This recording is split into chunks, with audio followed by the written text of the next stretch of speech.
So ಈಗ ಎಲ್ಲರ ಪ್ರಶ್ನೆಗಳನ್ನು ಆಲಿಸಿದ್ರಿ, ಯಾರ್ಯಾರ ಪ್ರಶ್ನೆಗಳು ಬಂದಿದೆ ಅಂತ ಎಲ್ಲದನ್ನು ಕ್ರೋಢೀಕರಿಸಿ, ಒಂದೊಂದೇ ಪ್ರಶ್ನೆಗೆ ಉತ್ತರ ಕೊಡುವಂತ ಅಗತ್ಯವಿಲ್ಲ, ಎಲ್ಲದನ್ನು ಕ್ರೋಢೀಕರಿಸಿ ಉತ್ತರ ಕೊಡಬೇಕು.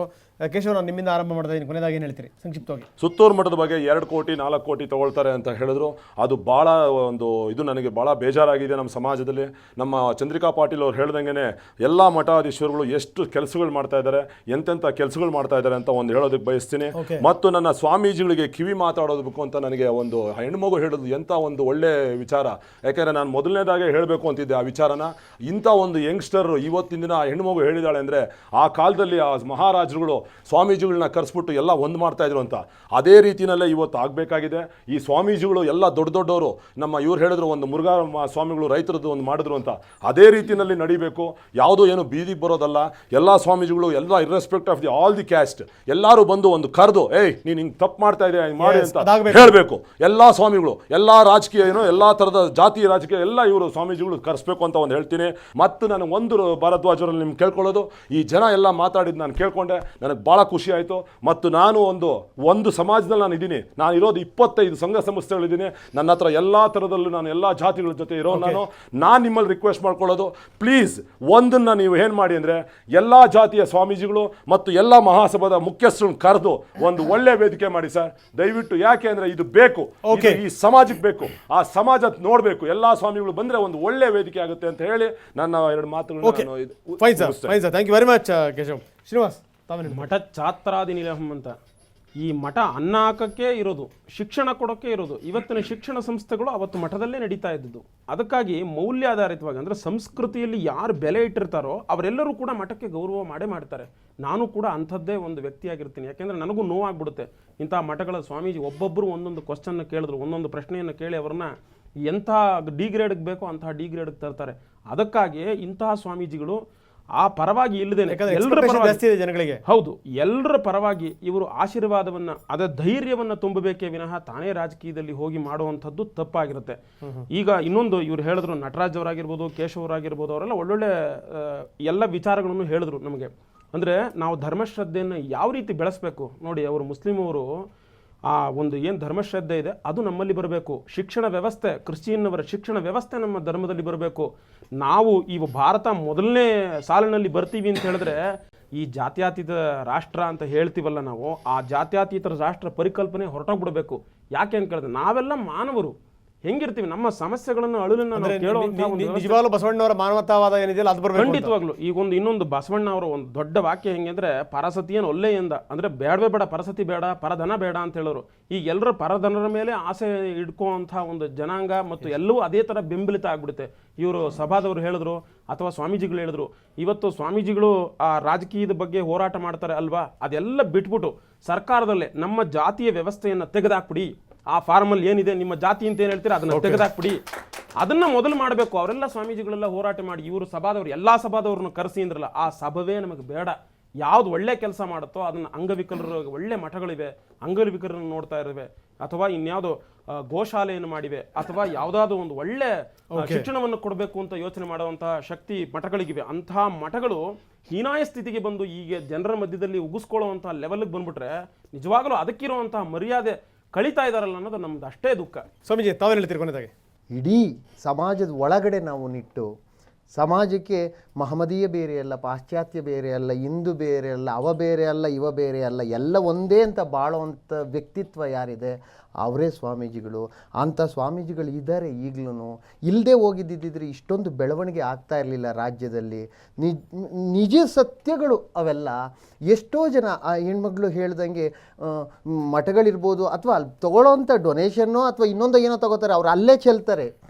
ಉಳ್ಳವರಿಂದ ಕೊಳ್ಳಿ, ಇಲ್ಲದವರಿಗೆ ಅದ ಚೆಲ್ಲಿ, ಬಲ್ಲವರಿಂದ ಕೇಳಿ, ತಿಳಿದಿಲ್ಲದವರಿಗೆ ಅದ ಹೇಳಿ ಅಂತ ಹೇಳಿ ಇಷ್ಟನ್ನು ಮಾಡಬೇಕು ಅನ್ನೋಂಥದ್ದಾದರೆ ಹಣ ಬೇಕು. ಹಣ ಇಲ್ದಿರ ಯಾವುದೂ ನಡೆಯುವಂತಿಲ್ಲ. ಅಥವಾ ಚಾನಲ್ ನಡೆಯೋಕ್ಕಾಗಲ್ಲ, ಹಣ ಇಲ್ದಿರ ಇನ್ನೊಂದು ನಡೆಯೋಕ್ಕಾಗಲ್ಲ. ಹಣ ಬೇಕು ನಿಜ. ಹಣವನ್ನು ಉಪಯೋಗ ಹೇಗೆ ಮಾಡ್ತಾ ಇದ್ದೀವಿ ನಾನು ಅನ್ನುವಂಥದ್ದು ಮುಖ್ಯವಾಗಿ ಬೇಕಾಗಿದೆ. ನಾಡು ಕಟ್ಟೋ ಅಂತ ಕೆಲಸ ಆಗಿರುವಂಥದ್ದು ಸ್ವಾಮಿತ್ವದಿಂದ. ಅದಕ್ಕೆ ವಿವೇಕಾನಂದರು ಸಾಕ್ಷಿ ಆಗ್ತಾರೆ. ಸರ್ಕಾರ ಅಂತ ಅಂದರೆ ಒಬ್ಬ ವ್ಯಕ್ತಿಯಿಂದ ಸರ್ಕಾರ ಕಟ್ಟಕ್ಕಾಗಲ್ಲ, ಇಡೀ ಆ ಸರ್ಕಾರದಲ್ಲಿರ್ತಕ್ಕಂತಹ ವ್ಯವಸ್ಥೆಯಿಂದ. ಹಾಗೇ ಸಹ ಒಬ್ಬರಿಂದ ಅಲ್ಲ, ಅವ್ರು ಮಾಡಿದ್ದಾರೆ, ಇವ್ರು ಮಾಡಿದ್ದಾರೆ ಹೇಳ್ತಾರಲ್ಲ, ಆ ವೇದಿಕೆ ಮೇಲೆ ಕುತ್ಕೊಂಡ್ಮೇಲೆ ಎಲ್ಲರೂ ಮಾಡಲೇಬೇಕು. ಈ ಸೀಟ್ ಮೇಲೆ ನಾನು ಕುತ್ಕೊಂಡಿದ್ದೀನಿ ಅಂದರೆ ನಾನು ಕೆಲಸ ಮಾಡಲೇಬೇಕು ನಾನು. ಹಾಗೆ ಸಹ ಆ ಮುಖ್ಯಮಂತ್ರಿ ಮಾಡಿದ್ರು, ಇವ್ರು ಮಾಡಿದ್ರು, ಅವ್ರು ಮಾಡಿದ್ರು ಅಲ್ಲ, ಆ ಸೀಟ್ ಮೇಲೆ ಕುತ್ಕೊಂಡಿರೋರು ಮಾಡಬೇಕು. ಅವ್ರು ಮಾಡಲಿಲ್ಲ, ರೆಸಾರ್ಟಲ್ಲಿದ್ದಾರೆ ಅಂತಂದರೆ ಆಯಾ ಕ್ಷೇತ್ರದಲ್ಲಿ ಯಾರು ಇಲ್ವಾ? ಎಷ್ಟು ಜನ ಒಳಗಡೆ ಇದ್ದಾರೆ? ಒಳಗಡೆ ಇರೋರು 30 ಜನ MLAಗಳಿದ್ದಾರೆ. ಯಾರ್ಯಾರಿದ್ದಾರೆ? TV ತೋರಿಸ್ತಾ ಇದೆ ಇಂತಿಂಥವ್ರು ಇದ್ದಾರೆ ಅಂತ. ಅಂತಂಥ ಕ್ಷೇತ್ರದಲ್ಲಿ ಓಟ್ ಹಾಕಿದ್ರಲ್ಲ, ಅವರೆಲ್ಲ 1,000 ಜನ ಲಾರಿ ಎತ್ಕೊಂಡ್ಬರ್ಲಿ, ಅಲ್ಲಿ ಒಳಗಡೆ ನುಗ್ಲಿ ರೆಸಾರ್ಟ್ಗೆ. ಅಲ್ಲ, ರೆಸಾರ್ಟ್ ಓನರ್ಗಳೇ ಕತ್ತಿಡ್ದು ಆಚೆಗೆ ದಬ್ಬಿಡ್ತಾರೆ, ಹೋಗ್ರೆ ನಿಮ್ಮನ್ನು ಕಟ್ಕೊಂಡು ಏನಾಗಬೇಕಾಗೈತೆ ನಮಗೆ ಅಂತ. ಅದಕ್ಕೆ ನಾವೆಲ್ಲ ಹೋಗಿ ಬುದ್ಧಿ ಹೇಳೋವಂಥದ್ದಲ್ಲ, ಜನ ಮೊದಲು ಬುದ್ಧಿ ಕಲಿಸಿ. ನೀವು ಬರ್ತಾ ಇರೋವಂಥ ಭಕ್ತರು, ಭಕ್ತನಿಲ್ಲದ ಮಠವು ಬರೀ ಮಠ, ಭಕ್ತರೇ ಮಠಕ್ಕೆ ಬರಲಿಲ್ಲ ಅಂತ ನಾನು ಮಠದಲ್ಲಿ ಎಷ್ಟೊತ್ತು ಕಾವಿ ಹಾಕೊಂಡು ಕುಂತಿರ್ತೀನಿ, ಬಿಚ್ಚಿ ಎತ್ತಿಟ್ಬಿಟ್ಟು ಹೋಗ್ತಾ ಇರ್ತೀನಿ. ಭಕ್ತರಿಲ್ಲದ ದೇಗುಲವು ಬರೀ ಕಲ್ಲ ಗೊಂಬೆ. ಭಕ್ತರೇ ದೇವಸ್ಥಾನಕ್ಕೆ ಬರ್ದೇ ಹೋದ್ರೆ ಕಲ್ಗೊಂಬೆ ಇಟ್ಕೊಂಡು ಏನು ಮಾಡೋಣ? ಬರೀ ಕಲ್ಗೊಂಬೆ ಅದು. ಹಾಗೆ ಪ್ರಜೆಗಳಿಲ್ಲದ ರಾಜ್ಯ, ಪ್ರಜೆಗಳೇ ಮೊದಲು ರಾಜ, ಆ ನಂತರ ರಾಜಯೋಗ. ಇವ್ರು ಪ್ರಜೆಗಳು ಯಾರು ಇವತ್ತು ಕೂತ್ಕೊಂಡು ನಮ್ಮನ್ನು ಇಷ್ಟೊಂದೆಲ್ಲ ಕ್ವಶನ್ ಮಾಡಿದ್ರು, ಅವರೆಲ್ಲ ಕೈನಲ್ಲಿ ಒಂದು ಬೆತ್ತನ ಏನಾನ ಇಟ್ಕೊಂಡು ಇವ್ರಿಗೆ ಎರಡೆರಡು ಬಿಟ್ಟಿದ್ದಿದ್ರೆ ನಾವಿಲ್ಲಿವರೆಗೂ ನಿಂತ್ಕೋಬೇಕಾಗಿಲ್ಲ, ನಾವಿಲ್ಲಿ ಮಾತಾಡೋದು ಬೇಕಾಗಿರಲಿಲ್ಲ. ಅದಕ್ಕೆ ಬಿಟ್ಟು ನಾವೇ ಮಾತಾಡ್ತಾ ಇದ್ದೀವಿ ಅಂದರೆ ನಾವು ಭಕ್ತರ ಪರವಾಗಿ ಮಾತಾಡ್ತಾ ಇದ್ದೀವಿ. ಭಕ್ತಿ ನನ್ನ ಭಕ್ತರಿಗಾಗಿರೋಂಥ ನೋವನ್ನ ತಗೊಂಡೋಗಿ ನಿನ್ನ ಹತ್ರಕ್ಕೆ ಇಡ್ತಾ ಇದ್ದೀನಿ. ಅದನ್ನು ನೀನು ಆಲಿಸೋದು ಬಿಡೋದು ನಿಮ್ಮ ಕೈನಲ್ಲಿರುವಂಥದ್ದು.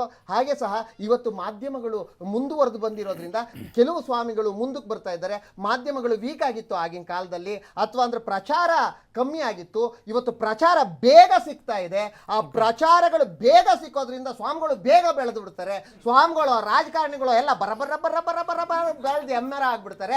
ಇವ್ರು ಎಮ್ಮರ ಆಗ್ತಿದ್ದಂಗೆ ಒಬ್ರಲ್ಲ, ಜ್ಯೋತಿಷಿಗಳಿಂದ ಹಿಡಿದು ಸ್ವಾಮಿಗಳವರೆಗೂ ಈ ಪ್ರಚಾರ ಅನ್ನೋದೇನಿದೆ, ಆ ಪ್ರಚಾರ ಮಾಡುವಾಗಲೂ ಸಹ ಒಳಿತ ಅಥವಾ ಹಳಿತ ಅಂತ ಹೇಳಿ ಒಳ್ಳೇದಾ ಕೆಟ್ಟದಾ ಯೋಚನೆ ಮಾಡಿ ನಾವು ಮುಂದಕ್ಕೆ ತಗೊಂಡು ಹೋಗುವಂಥ ಕೆಲಸಗಳನ್ನ ನಾವು ನಮ್ಮ ಮಾಧ್ಯಮದ ನಮ್ದೊಂದು ರಿಕ್ವೆಸ್ಟ್ ಇದೆ, ಯಾರಾದರೂ ಸನ್ಯಾಸಿಗಳು, ಸ್ವಾಮಿಗಳು, ಯಾರಾದರೂ ರಾಜಕಾರಣಿಗಳು ಬೆಂಬಲಿಸಿದಿರಿ ಅಂದ್ರೆ ಒಳಿತಾ ಕೆಡಕ ಅಂತ ಯೋಚನೆ ಮಾಡಿ ಮುಂದೆ ಹೋಗಿ ಅಂತ ನಾನು ಸುಮಾರು ದಿವಸದಿಂದ ಬಡ್ಕೊಳ್ತಾ ಇದ್ದೀನಿ. ಅವತ್ತಿಂದ ಸ್ವಾಮೀಜಿ ಅವರು ನಿಂತ್ಕೊಂಡಾಗ, ಬೇಕಾದ್ರೆ ಪಕ್ಕದಲ್ಲಿದ್ದಾರೆ ಕೇಳ್ಬಿಡಿ, ಅವರು ಆ ಸರ್ಕಲಲ್ಲಿ ನಿಂತ್ಕೊಂಡಾಗ ನಾನು ಕರ್ಮುಗಿದು ಬೇಡಿದ್ದೀನಿ, ದಯಮಾಡಿ ಬಂದ್ಬಿಡಿ ಸ್ವಾಮೀಜಿಗಳೆಲ್ಲ ಅಂತ ಕೇಳಿದ್ದೀನಿ.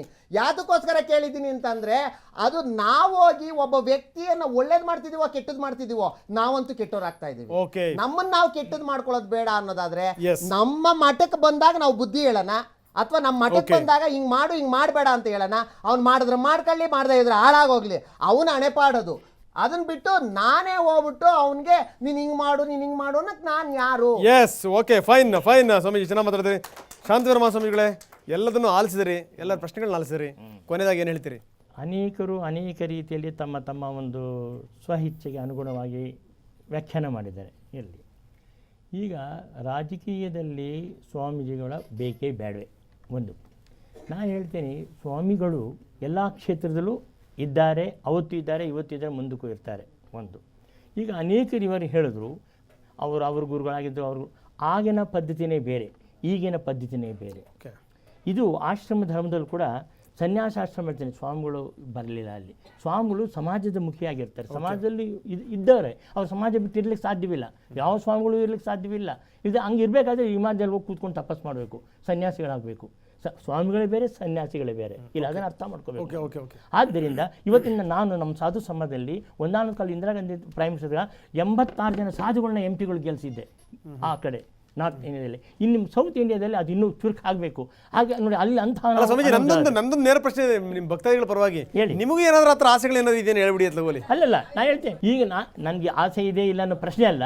ಈ ರೀತಿ ಕುಂದು ಹೋಗ್ತಾ ಇರ್ಬೇಕಾದ್ರೆ ನೇರವಾಗಿ ಅವರಿದ್ದ ಕಿವಿ ಹಿಂಡಕ್ಕೆ ಸಾಧ್ಯ ಇದು. ನೀವು ಅವರು ಮಠಕ್ಕೆ ಬರ್ತಾರೆ, ಮಠಕ್ಕೆ ಕರ್ಸಿ ಹೇಳಿ ಅಂತೀರಾ, ಅದು ಒಂಥರ ರಾಜಕೀಯನೇ.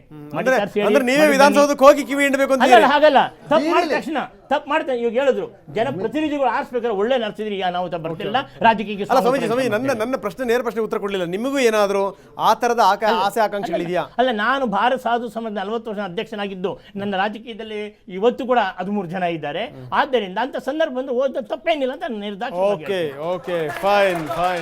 ಈಗ ನಿಮ್ಮ ರಾಜಕೀಯ ಪ್ರವೇಶಕ್ಕೆ ಏನಾದರೂ ವೇದಿಕೆ ಸಿದ್ಧವಾಗ್ತಾ ಇದೆಯಾ? ನನ್ನ ಪ್ರಶ್ನೆ ಏನು ಅಂದ್ರೆ, ಅಲ್ಲ ಬಿಜೆಪಿಯಿಂದನೋ ಬೇರೆ ಪಕ್ಷದಿಂದನೋ ತಮ್ಮದೇ ಪಕ್ಷದಿಂದನೋ ಅಥವಾ ಯಡಿಯೂರಪ್ಪನ ಏನಾದರೂ ನಾಳೆ ಹೊರಗಡೆ ಬಂದ್ರೆ ಅವ್ರ ಪಕ್ಷದಿಂದಲೋ?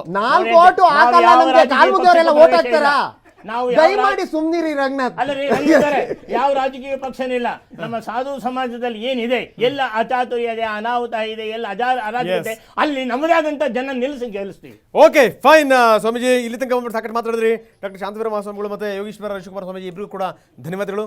ಅದೇ ರೀತಿ ಕೇಶವ್ ಕುಮಾರ್ ಮತ್ತು ಶ್ರೀನಿವಾಸ್ ತಾವು ಕೂಡ ಮಾತಾಡಿದ್ರೆ ತಮ್ಮಿಬ್ಬರಿಗೂ ಕೂಡ ಧನ್ಯವಾದಗಳು. Thank you very much.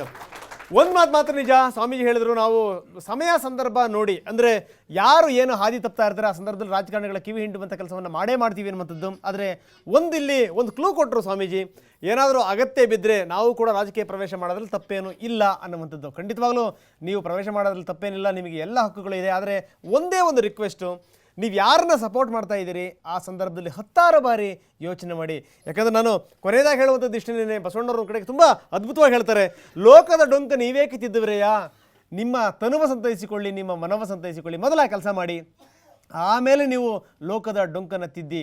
ಬಹುಶಃ ಬಸವಣ್ಣವ್ರ ಅರ್ಥ ಆದರೆ ನಿಮಗೆ ಖಂಡಿತವಾಗಲೂ ಸನ್ಯಾಸ ಅನ್ನುವಂಥದ್ದು ಏನೋ ಅಂತ ಅರ್ಥ ಆಗುತ್ತೆ. ಬಸವಣ್ಣವ್ರ ಅರ್ಥ ಆದರೆ ಖಂಡಿತವಾಗಲೂ ನಿಮಗೆ ರಾಜಕೀಯ ಅನ್ನುವಂಥದ್ದು ಏನೋ ಅಂತ ಅರ್ಥ ಆಗುತ್ತೆ. ದಯವಿಟ್ಟು ಅದನ್ನು ಅರ್ಥ ಮಾಡ್ಕೊಳ್ಳಿ ಅಂತ ಹೇಳ್ತಾ ಈ ವಿಶೇಷ ಕಾರ್ಯಕ್ರಮವನ್ನು ಮುಗಿಸ್ತಾ ಇದ್ದೀನಿ. ನಮಸ್ಕಾರ. Thank you very much.